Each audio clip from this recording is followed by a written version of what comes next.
I'm a gardener, not a farmer, so why did I just buy cattle panels? Cattle panels do a great job keeping livestock contained to their pasture, but there's a cool way to incorporate it into your garden, and you don't even have to buy cows.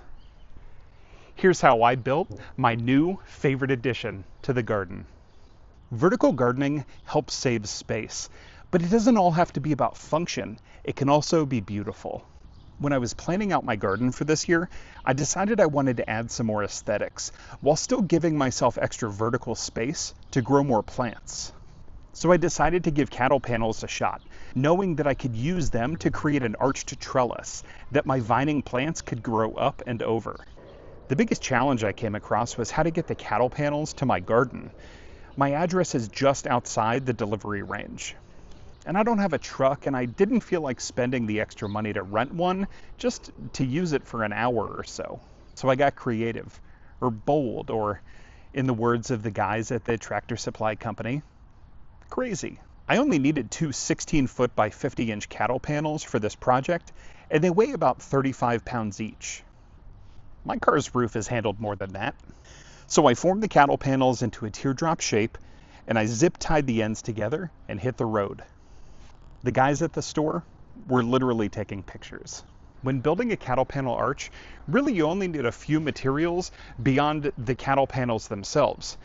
These are called T-posts. The T-posts are used to secure the cattle panel and make sure that they're sturdy and stable. Without them, the cattle panel would shake. It would be pretty flimsy. So you want to make sure that you're using your T-posts. You want to make sure you're doing some measuring ahead of installing your T-posts, and that's going to be determined by how wide you want your arch. I decided that I wanted my walkway to be 5 feet wide. That gives me a good bit of room so I can walk through.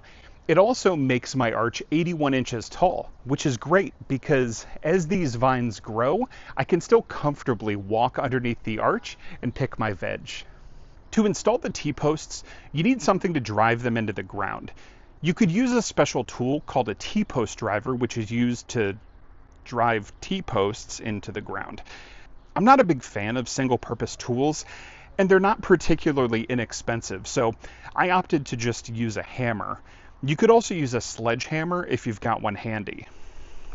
If you have super compacted soil in your garden, you might find that it's well worth it to actually foot the bill and get a T-post driver. I actually have pretty diggable soil here in my garden, and it was quite a workout to drive these T-posts into the ground.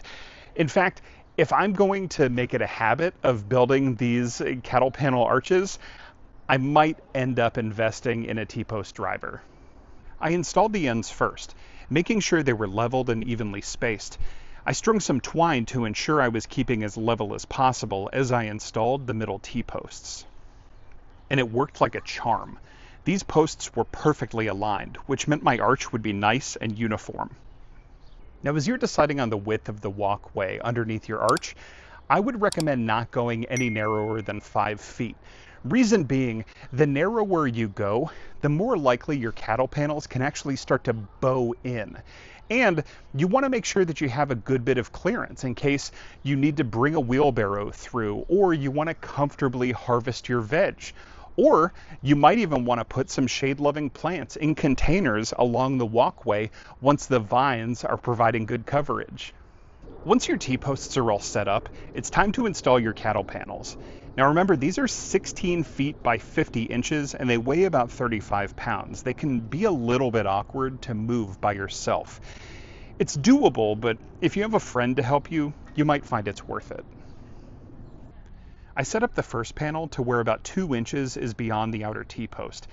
This helps give a little more stability and also keeps you protected from the post. You don't want to accidentally walk into these while moving about in your garden. And once the cattle panel is staged, you got to get them secured to the T-posts. A lot of people use zip ties, and you certainly can too. If you go this route, make sure you're using ties that are UV rated so they don't break down as easily in the sun. You don't want these getting brittle and failing anytime soon. Now, if you want extra stability or are looking to avoid using plastic in your garden, these steel clips come with your T-posts. To install the clips, Hook the shorter end to the panel and wrap the clip around the T-post.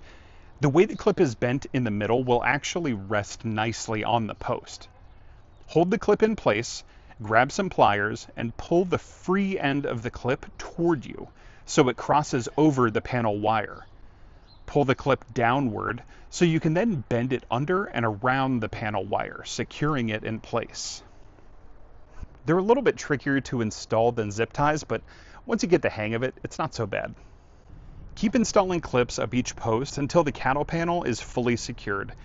And then, if you're making an arch with multiple cattle panels, do it all over again. Now, if you're installing multiple cattle panels to make a longer tunnel, you might find that they're not perfectly flush with one another.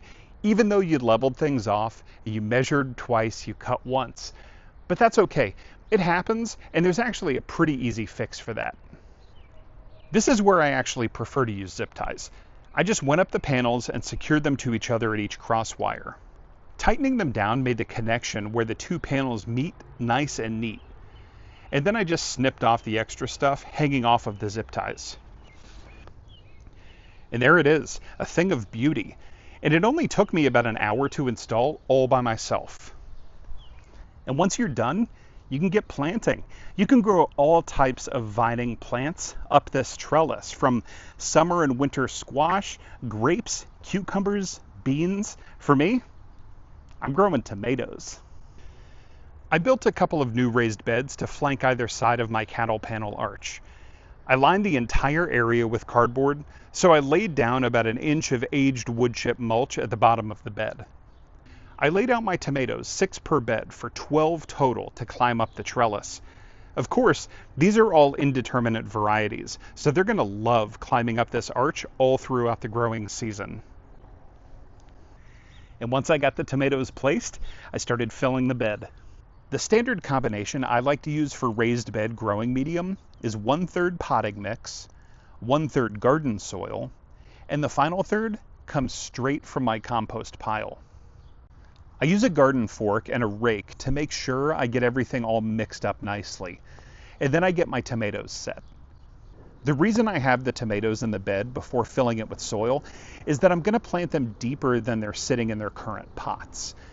That'll help develop more root structure and make for healthier plants. I'm also pruning basically the lower half of each plant. You could just bury the plants, leaves and all, but I find it's tidier this way, and I leave the trimmings in the bed so they can become their own compost.